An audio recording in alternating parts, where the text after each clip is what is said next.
So I went to your party conference in Liverpool, and so pretty embarrassing to be honest. 850 people signed up to be interested in your party initially when Corbyn's name was announced as being part of this project for a new party. 850,000 people signed up to say, "Yeah, I'm interested. Show me what you got." And then over the course of the next few months, Zarah Sultana caused an absolute shit show. One problem after another, unilateral action, ignoring democratic decisions and processes within the independent alliance, risking GDPR issues, using very divisive rhetoric, declaring who is and isn't welcome in the party, using parliamentary process to take cheap shots at other MPs in the independent alliance, making demands, ultimatums. I mean, we'll go into it in detail, but it's absolute shit show, and it's a real shame. I didn't know anything about Zarah Sultana before this started, um, but I know enough about her now, and she is either literally complicit in a fifth column effort to derail the left's chance of organising, or she's just a useful idiot being used by others to carry out that end. It doesn't matter which one it is, whether she knows she's in on this sabotage effort or whether she's just being used. It makes no difference. The end result is the same. But I come down on the side of she knows exactly what she's doing, and so we'll get into it. Um, so a tiny percentage of the initial sign-ups that were interested ended up actually partaking in the votes to shape the party's constitution and standing and political statement. Around, I think I read somewhere 8.9 thousand people ended up voting in total on the constitution. 8.9 thousand. So roughly around 1% of initial people, of the number of people that were initially interested in your party, 1% of those ended up actually partaking in the creation of this party's democratic document. This was not a win for mass participation. The vast majority, literally 99% of people that had showed interest walked away because of the mess of the last few months. An absolute embarrassment. So this is not a victory for mass participation. What happened was you were left with, because 99% of people had walked away from this process, and many of them thought, well, fuck that, I'll go and join the Greens instead, right? Because they were presenting as more capable, unified, comprehensible, right? I've got many critiques about Zach Polanski and the Greens as well, but compared to your party, yeah, they're starting to look very attractive to people on the left. But so what you were left with was a tiny percentage of ultras, a sect of single issue activists that crowbarred their cause de celebre into every debate on that stage. And it was embarrassing. These are not serious people, and they had to get warned several times by the moderator. Stay on topic, please. This isn't about that. But every single time one of them got on the stage to speak on other matters, it was clear that they were only really up there to get a little mention of their pet project, which of course is the Trans Liberation Front. The debate for that actual vote in the end was terrible. The two people that came up to speak on no didn't even really speak on no at all. It was utterly terrible. One of the guys essentially said, oh, this is so important, we actually need a whole separate thing for it. So that's not no by any measure. The other guy, all he did was come up and mumble something about, oh, it'd be awkward. It'd be awkward.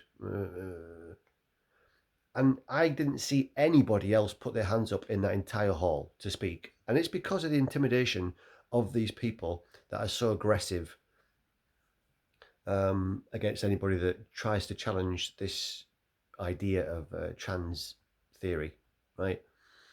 The gender critical argument is not allowed space in your party.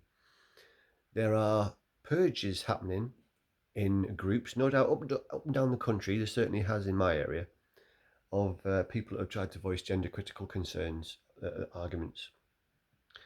And but just I don't like the term gender critical. It's got the word critical in it. It sounds negative superficially, and I'm sure most people don't understand what that even means, what the gender critical position is. I'm sure many people assume it means supporting rigid social norms, but that's not the case at all. In fact, quite the opposite. But we're not even allowed space and time to get into the specifics of this argument, this position, because of the intimidation by the trans cabal that have fixed themselves onto your party, and essentially this is their school disco, and they've been left to run over the party and impose their will because of the 99% of initial sign-ups walking away in embarrassment at what's been going on, right? So that's why the Trans Liberation Front won the vote, because they're the only ones left that attached themselves to your party because they saw it as a vehicle for their single issue that they will refuse to actually debate. I was very tempted to get up there on the stage and debate it and make some points that would have been very uncontroversial, in my opinion, but it's not worth the heat. It is not worth the heat, because then your name's out there nationally, the clips would go around nationally.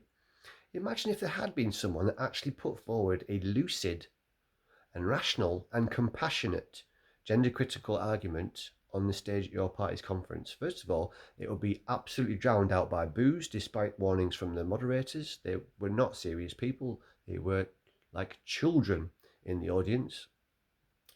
Let's not forget, and again, this is no judgment on anybody, but it's a fact that a hugely disproportionate number of people that use the word trans to describe themselves have mental health comorbidities. A hugely disproportionate number of people that identify as trans have other mental health comorbidities. So a lot of them are going to be on medications for various different psychological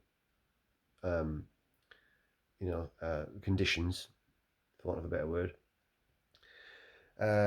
So they're just deeply unserious people, crowbarring their little pet project into every other debate, and it's just embarrassing. That's not how democracy, or it's not how discussion in a democratic organisation is supposed to work. You are supposed to give time and space to each view with a time limit and on that topic, and that's not what they did.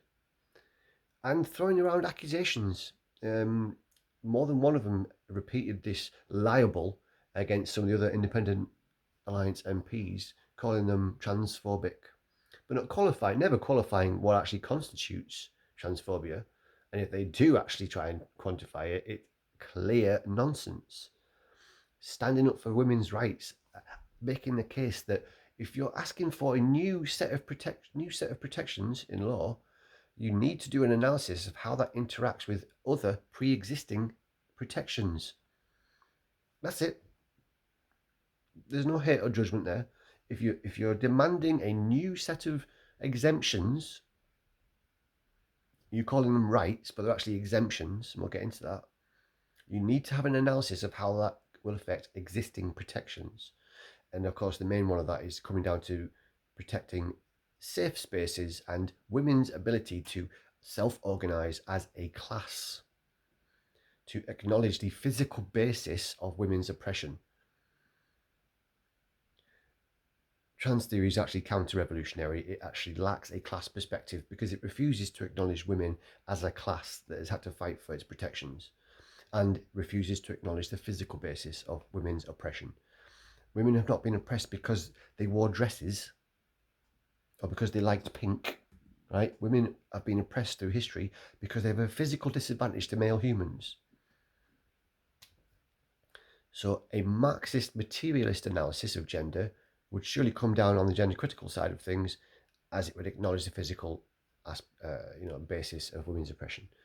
and it's not a conceptual oppression, it was a physical based oppression. If women were stronger than men through history, they would have been oppressed by men, would they? Because they would have kicked our ass, essentially. You can take that debate into the most obvious example, of course, sport, which illustrates how asymmetrical this question is as well. Because you don't tend to see many trans-identified females trying to get into male sports.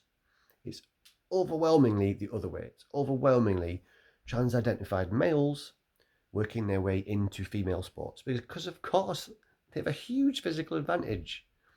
And taking cross-sex hormones does not mitigate that, or even negate or mitigate that advantage. There are various other myriad, actually, physical advantages that males have over humans that are not erased by taking cross-sex hormones. Bone density, muscle mass, overall strength, height, of course. You could go down the list. It's obvious. We've never had to have a conversation about this before because it's obvious, right? So, yeah. These people were using it as a social, as a jolly, showing off to their friends. Narcissistic approach to debate because, well, the most clear example, of course, was on Saturday. A young fella called Erin Browning spoke, and he, only a few months ago, was kicked out of the Green Party after an investigation into sexual misconduct and sending inappropriate texts to minors. Erin Browning. Google it.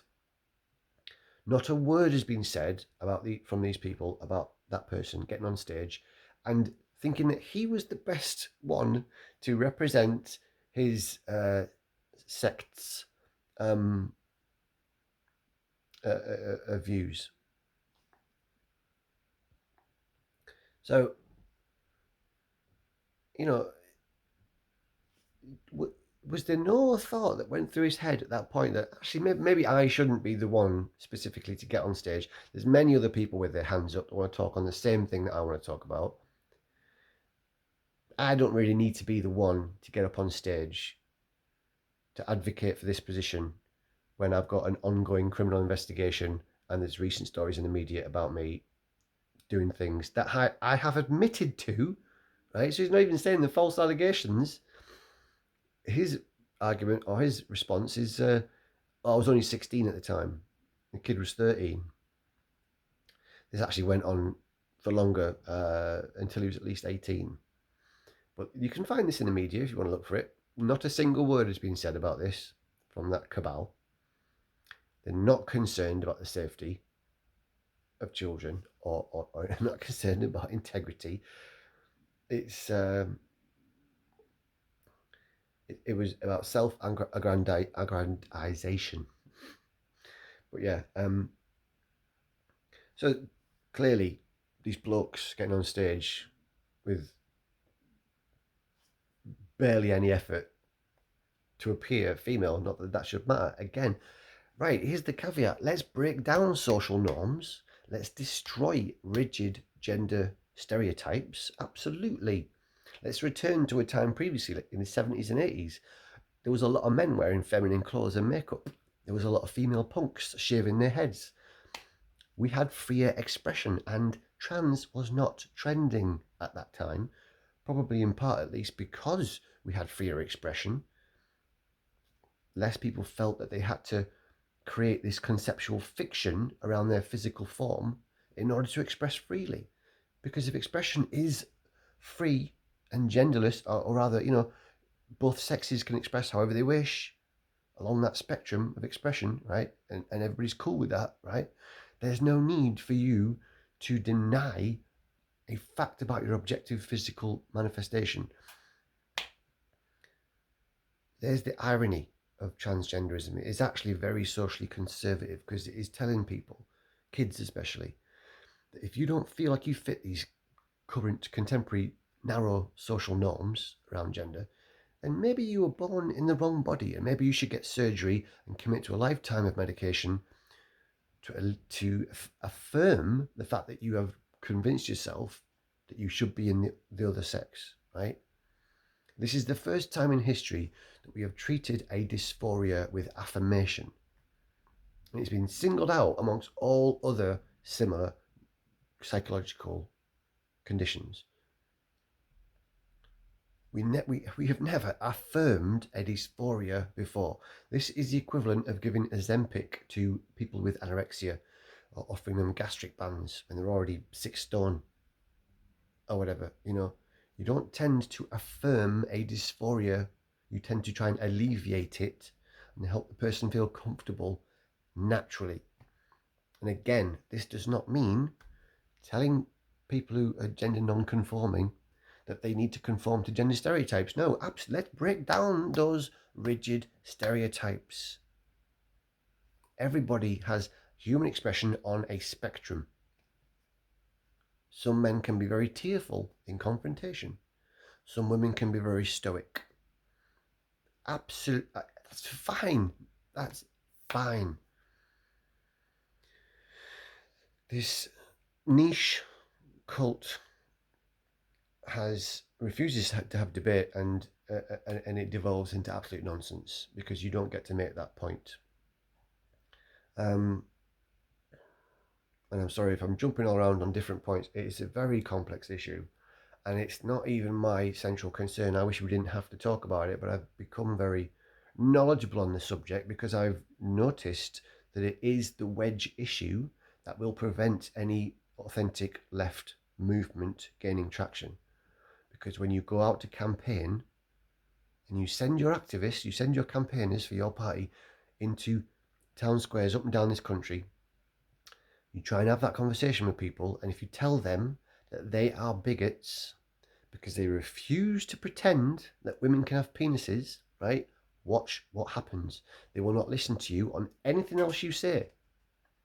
They will not listen to you on the economy or anything else, because that one issue that is clearly ridiculous, and again, it's no judgment on anybody's life choices, identify however you like, but it does not therefore follow that the rest of society needs to participate in your self-image. That's the problem. When you try and pass laws and legislation and social prescriptions that you need to agree with this obvious lie that humans can change sex at the click of a finger, not even having to commit to surgery and medication to at least aesthetically emulate the opposite sex that they claim to believe themselves to feel like. That's not even a requirement. It's just someone says it and it's true. Literally true, because someone said it. This is magic. So apparently humans can do magic, because through just speaking words, you can completely change the physical world by just speaking it into existence. This is fascinating. This is groundbreaking. This should be, investigated by scientists and see how we can manifest these magical powers in other ways that are useful as well. But through all of it, of course, have compassion for people that find themselves distressed because of any kind of dysphoria, not just gender dysphoria. But there needs to be a broad, a deep analysis of what is going on here, deconstruct it. There needs to be a conversation. But this party and these people are not allowing a conversation because they will immediately throw accusations of bigotry at anybody who wants to have a conversation about it. I'm going to try and have this conversation at local branch because they're not allowing it to happen in the WhatsApp groups. People are getting kicked out of your party WhatsApp groups for trying to have a discussion about one of the votes that was happening at conference, which is a really depressing revelation to come across. It is that, shouldn't be a surprise, but it's confirmation of the fact that all humans are susceptible to psychological things such as, confirmation bias, just ignorance essentially, straw manning, ad hominem, all these, dishonest ways of dealing with conversation and stuff. It's depressing to see that happening amongst the left. Although again, like I said, I have to remind myself, what's happening in your party is not a representation of the broad left. It's a very tiny number of people. Very tiny number of people. Corbyn in 2017 was he got around 12 million votes, something like that, about 12 million votes, right? 8.9 thousand people voted for the Constitution, on the Constitution question for this party. A tiny participation because most people have been put off by the ridiculous dramas that have been caused by Zarah Sultana and they didn't want any part of it. So again, this tiny little sect of single issue activists are going to treat this as a victory. But what's actually happened is they've been left to have a party by themselves because everybody else is fucked off, right? It's a shame because Corbyn, I still think, is authentically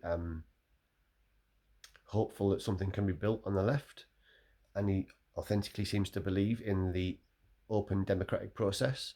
But if you have an open democratic process that is only engaged with by a tiny number of people that have a single issue obsession, then this is what happens.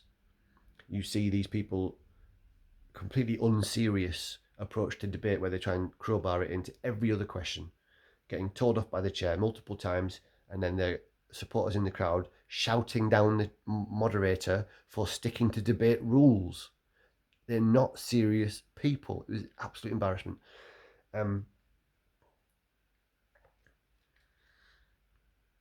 One of the several basic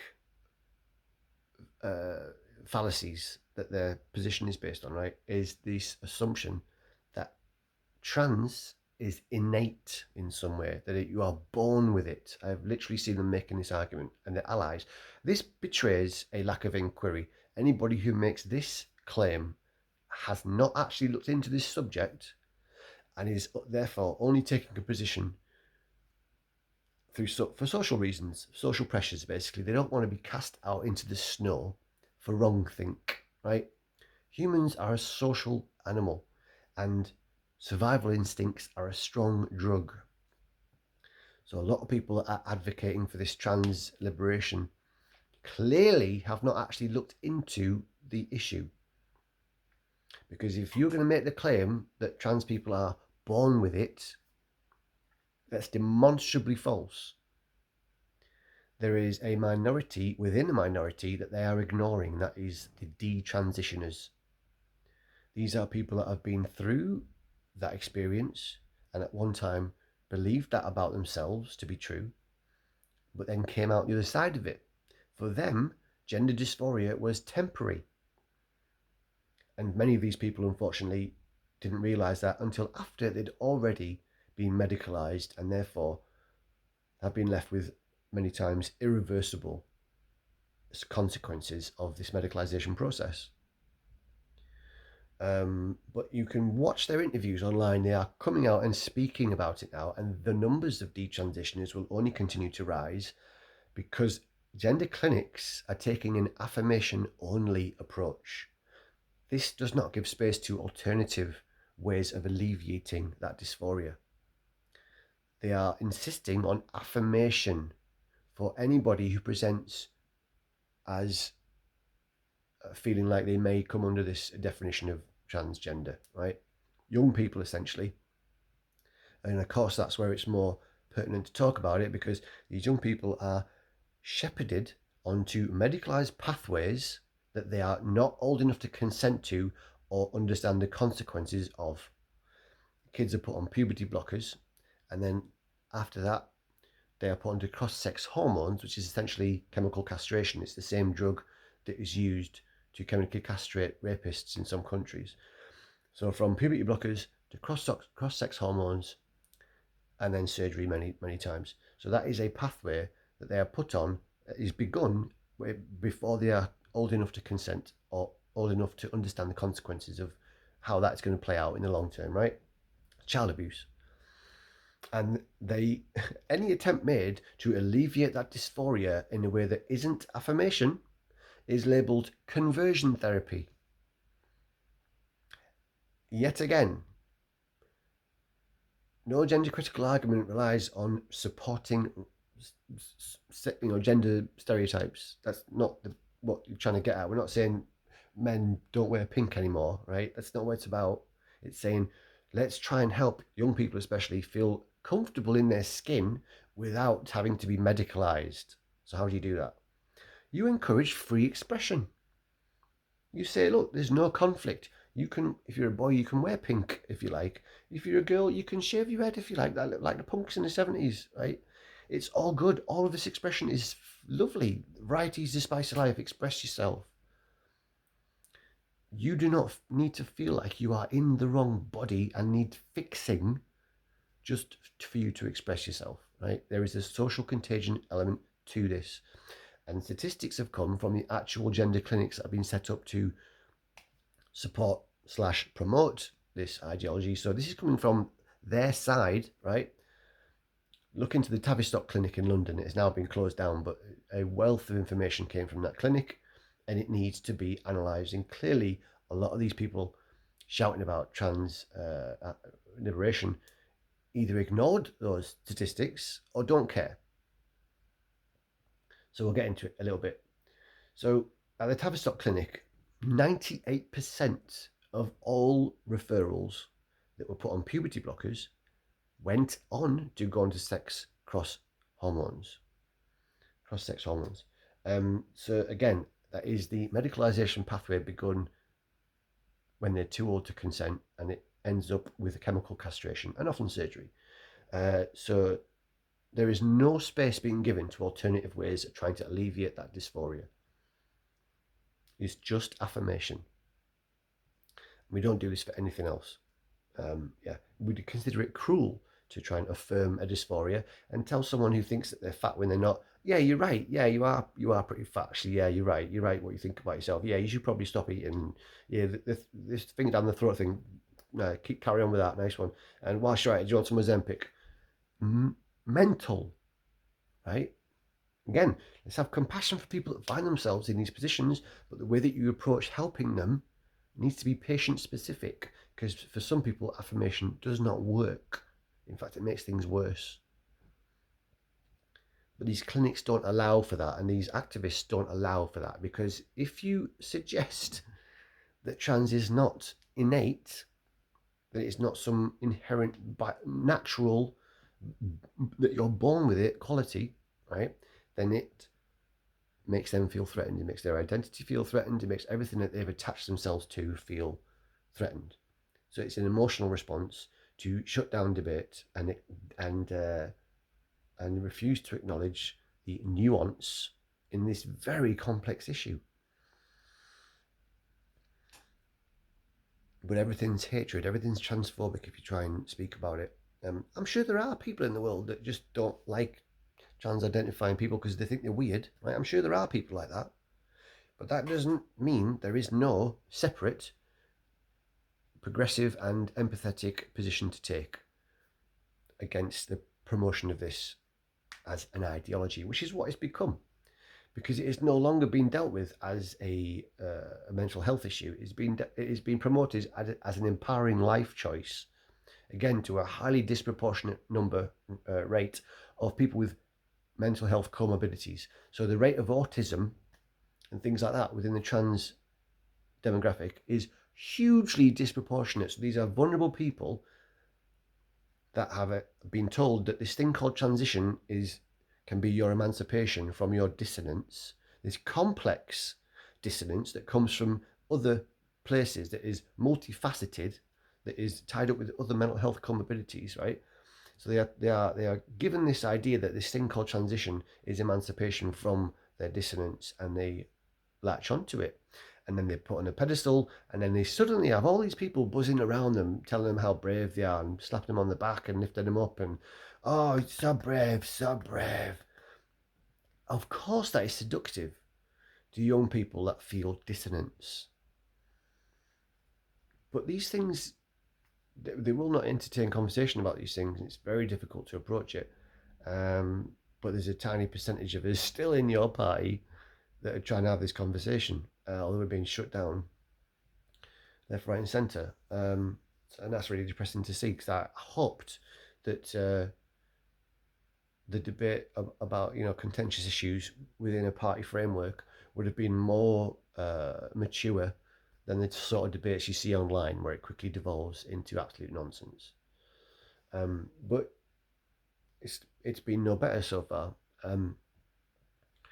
So the conference, really tried to stay positive. Really did. First day had some terrible decisions. Collective membership, ridiculous decision. How's that going to work then? And again, you've just seen the exodus of potential your party members go off to the Green Party, right? Everywhere you look over the last few months, you people saying, fuck this, I'm going to the Greens, right? And most of that is based on the fact that they have a charismatic, single leader who is putting a clear and singular message across. I don't agree with everything he's saying, but that's what's occurring there. You have this one figure that is putting a cohesive, message across, and that is what everyone is applauding. That is, oh, Zach Plansky, isn't he good? Isn't he good? Isn't he good, Zach Plansky? Oh, that Zach Plansky's good, isn't he?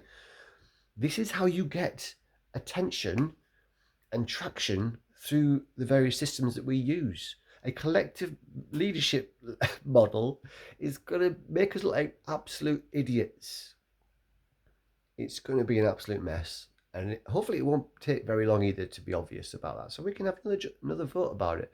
Maybe we can win back some people after this current form of the Constitution fails so spectacularly. Hopefully we can revisit it. But who will care enough to stick around to try and make it better? That's one of the many issues with it. So yeah, collective leadership is ridiculous. Dual membership is obviously ridiculous. And this comes down to the other fiasco to do with your party, and that is the clear efforts to destabilize it. And I say, to me, I believe this is literally fifth column kind of shit, like organized, intentional sabotage, as opposed to just really passionate people that happen to be wrong. I don't think that's what it is. I think this is intentional for various reasons we can get into. And the analysis of Zarah Sultana's behaviour is key to this. So the Independent Alliance were actually ready to go and start the creation of this new party many months prior to when it actually finally was launched. They've been having discussions and planning and discussing, how would this look? How can we do it? Blah, blah, blah, blah. These talks have been going on for some time before Zarah Sultana even joined the Independent Alliance. In fact, she was the last MP of the 6 to join the Independent Alliance. And even then, she only joined with the proviso that they vote for her to be co-leader of the interim steering committee. Egotistical. So she was sat in Labour with a cushy job in Labour, and the only way that she would agree to leave genocidal, authoritarian, right-wing Labour was if the rest of the Independent Alliance would agree to vote for her as co-leader of the interim. So she's immediately swanned in on this pre-existing project, demanding to lead it, and then she's put out this statement unilaterally, without Corbyn's agreement, that she will co-lead a party. That's how she worded it when she first announced this. She's had to row back since, of course. But when she first started talking about that, she announced, and to all the world, it was Zarah Sultana and Jeremy Corbyn are going to co-lead a new party. That was the message. That was her message. Luckily, later on, obviously, Corbyn clarified, and when he put out his sign-up video, of course, he stipulated actually what the point of this is to give members the decision-making, give members control of leadership positions and all this stuff. So that was his explicit message. He hasn't been campaigning to be leader. When asked about it, he said he would be willing to be. And of course, that's what most people would want him to do, because he's got the experience and he's got the cachet of 5 years as Labour leader and all of the integrity that he showed during that process, despite unprecedented sabotage. So he was the obvious choice to lead this effort, at least initially, to get it going. Someone with experience. The first term, definitely put Corbyn in charge. He knows how to do it. He's done it before. Fantastic manifesto, 2017 and 2019 as well, apart from the second EU referendum policy. But that wasn't his fault, that was Starmer. But he wasn't lobbying to be leader, Sultana was. And up until a few days before the conference, she was still putting out tweets and messages saying she wanted the co-leadership model to win. Basically anything to prevent Corbyn being sole leader, because as soon as it was announced that that was not an option to be voted for, that co-leader would not be an option at conference to vote for, she switched to I support the collective leadership model. So I believe her brief, Agent Sultana's brief, has always been to torpedo this effort and to make sure that Corbyn does not have a prominent role within your party. Because if he had, he'd been able to make sure that it had the sort of integrity and focus that it needs to be a viable option for the working class as a whole. You know, the 99%. If you're appealing to the 99%, that means you need a broad appeal. So you build a manifesto on stuff that the vast majority can agree on, which means fair economics and fair distribution of power and wealth. That's it. You don't start trying to prescribe cultural things. You don't try, she intentionally has helped to turn your party into the People's Front of Judea. It is literally that. And of course, isn't it ironic that old sketch from Monty Python talking about you can't be a woman, you haven't got a womb, you can't give birth, you haven't got a womb. Back in the 70s that was comical. That's true now. That's the real position of a real national party in the UK. That humans can change sex, and there's nothing else to discuss there. Moving on. That's that one. Yep. But so when she joined the Independent Alliance and made that announcement unilaterally, Corbyn had to initially sort of basically deny it. I believe he put out a statement basically saying, it's not exactly what I said. But he's tried his best to remain, cooperative, despite these people clearly trying to sabotage things. Let's get to the other evidence of sabotage. So the Independent Alliance had agreed a roadmap, and the roadmap said sign-ups will begin in September. And at that point, there's about a week and a half left of September. So sign-ups were imminent when they put the roadmap out. They'd already got a portal ready for people to sign up to. They were behind the scenes. They were making sure everything was in place, sorting legal matters out, GDPR, all this stuff, right? You can't just... You've got to make sure your ducks are in a row before you start telling people, sign up, give us money to join this party. You need to be organised and ready for that to happen in the right way, okay? So sign-ups are in September, according to the roadmap, with a week and a half left of September. 3 days after that roadmap was published, Zarah Sultana unilaterally decided to mirror the official sign-up portal and send people to a fake URL that was not complete. It didn't even have all the complete information that would later be on the sign-up portal, right? So she's mirrored it, sent people to an unauthorized URL linking to a organization and bank account that did not have legal responsibility for the data that was being used, the mailing list data that was being used to solicit memberships. That was held by the Peace and Justice Project. And previously there'd been a wrangle about this. The MOU, which is the organization that was erroneously sent to on that first sign up that Sultana promoted. The MOU were only supposed to be holding donations that had been received prior to sign-ups, and they were supposed to transfer those donations in entirety to Your Party Limited once it was registered as a party with the Electoral Commission. It was never intended. The MOU, organisation or bank account, was never agreed to be the recipient of sign-up fees or data, right? So that potentially breached GDPR issues, which is why Corbyn had to put out the statement that he did immediately after Sultana had announced sign-ups to this fake portal. Somehow, well, somehow a lot of people blame Corbyn for that mess. They obviously didn't understand it, but there's obviously also, as well as just a lot of idiots involved with this process, there's obviously also a lot of bots and organized disinformation online, especially. It's easy to do that, of course. Now they can automate the process. If there's one statistic I'd love to know in this world, it is what percentage of online accounts are actually run and controlled by, sort of agent provocateur bot accounts, fifth column kind of things. You got what we know about things like the 77th Brigade, Integrity Initiative, Cambridge Analytica, those types of organizations.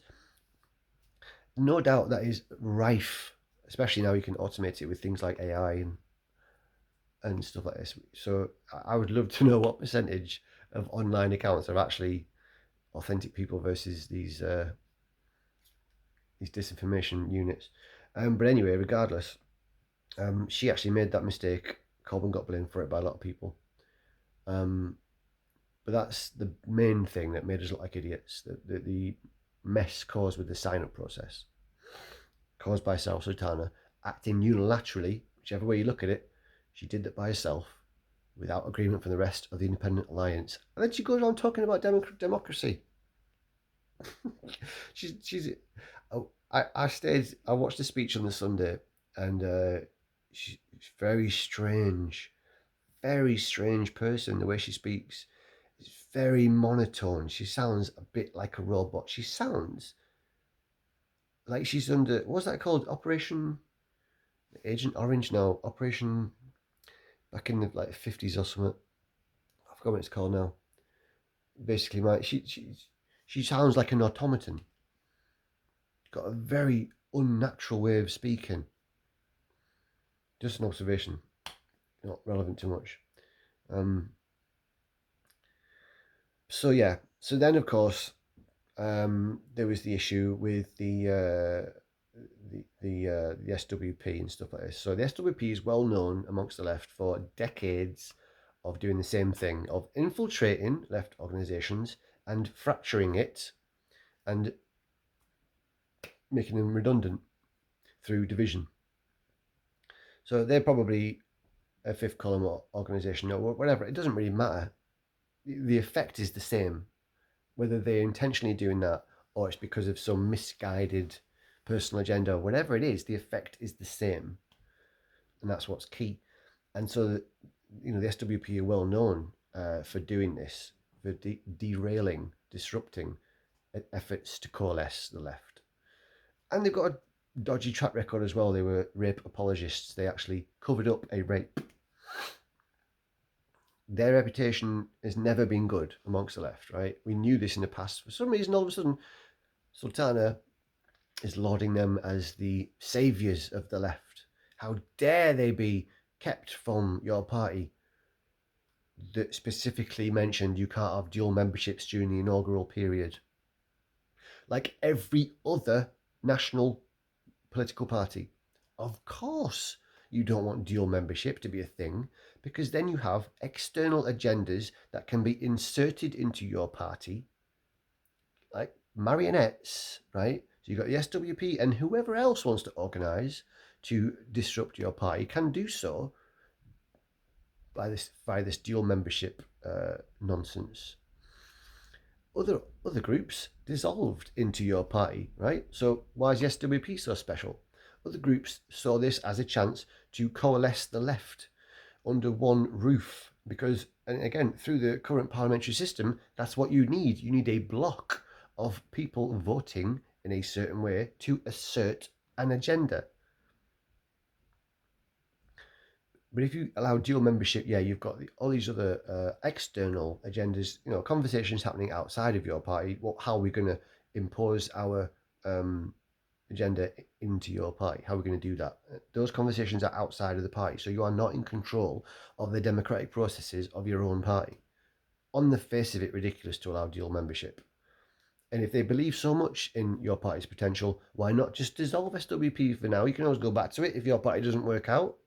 Nothing's stopping you doing that. But whilst we are agreeing that this is a chance, then let's all get under the same roof. Clearly the logical way to go about things. But anyway, yeah, so it was stated clearly on the sign up, the official sign up portal said no dual membership. And yet some people who did have other memberships joined up anyway and made a big fuss about one or two of them being disallowed into conference. And then, of course, Zarah Sultana boycotted the first day of the conference in solidarity with these entryists who had joined despite having been told they can't have dual membership, which was a condition of the Electoral Commission registration. So the All Party had to submit a interim constitution to the Electoral Commission that would be valid up until the constitution is ratified and voted on at conference, right? So they had to submit that. And that draft constitution stated no dual membership. So it was at that point, it was an Electoral Commission requirement that they follow through on that condition. And yet a big fuss was made about it and a false claim of exclusion of these entryists, these Trotskyists, right? So she boycotted the first day of the conference in solidarity with them. And she came down, and I was there at the time. I was literally there when she swung around the corner. She came with this massive, every time she came towards the conference building that I saw, she was surrounded by a huge entourage. Interesting, but yeah, probably some security service in there somewhere. But yeah, she came down, she made a statement about exclusion, about a witch hunt, about what do you call it? A purge or whatever, right? And then left. Hugely disrespectful to all the people that spent time, money, and effort into organising and attending this event. She's trying to make out like this is all down to her, and yet she didn't even attend 50% of the event.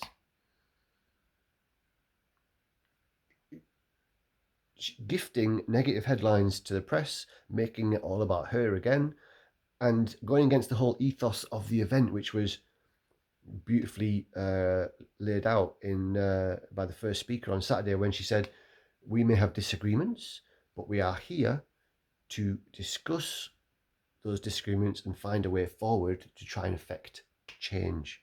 Right? That was the point of the event. Yeah, we're not all going to agree. And on the left, disagreement seems to crop up far more often because they're trying to look for nuanced solutions to complex problems on the whole. Those that are authentically, trying to get there. This is why on the right seem to be able to coalesce a lot easier because their analysis is often much more simple. They will often externalize blame for problems. So of course, one of the cliches, of course, is to blame immigrants, right? I'm not saying everybody on the right does this, but it is a large part of that movement is to say, oh, it's their fault. It's their fault. It's the immigrants' fault. Get rid of the immigrants, everything will be fine. It's a simple idea to get behind, and idiots will flock to a simple solution to complex problems because you don't have to think about it then. But on the left, generally speaking, there is a higher percentage of people that try and pick over the minutiae of the issues of society and try and come at a nuanced solution to it. And everybody's idea of emancipation is slightly different, so there's a lot of disagreement. But again, human psychology comes into it, and these debates often devolve into nonsense because human psychology takes over, and you're now dealing with emotion and not intellectual debate, as is broadly, vividly displayed on the trans issue, which is going to be the wedge issue that will completely neuter this party's chance of broad appeal. And it isn't because people are bigoted about, there isn't some sudden groundswell of hate towards men who claim to currently think of themselves as how they think women might feel, because that's what's going on. Again, gender dysphoria is often temporary. You'll see. It's funny for me because I think if this trans thing does continue to gain more steam, more people adopt this ID because it's cool and trendy. If it gets to a certain critical mass, it'll stop being special. If everybody was trans, you're no longer the only trans in the village, are you? You're no longer special. Who's getting patted on the back when everybody is trans? You know what I mean? So it'll lose its appeal, I think, if it gets to a critical mass. And you know, the younger generation are already seeing through it as well. Gen Alpha, you know, the kids are already looking at their slightly older contemporaries and going, "What? What?" So you know, this happens, doesn't it? The ebb and flow of cultural preference and such. Anyway, so much more to say on this, but I've got to stop a video somewhere, and this is long enough. So your party, what an absolute shit show. It's a shame, isn't it? It's a shame. Could have been something good. Never mind.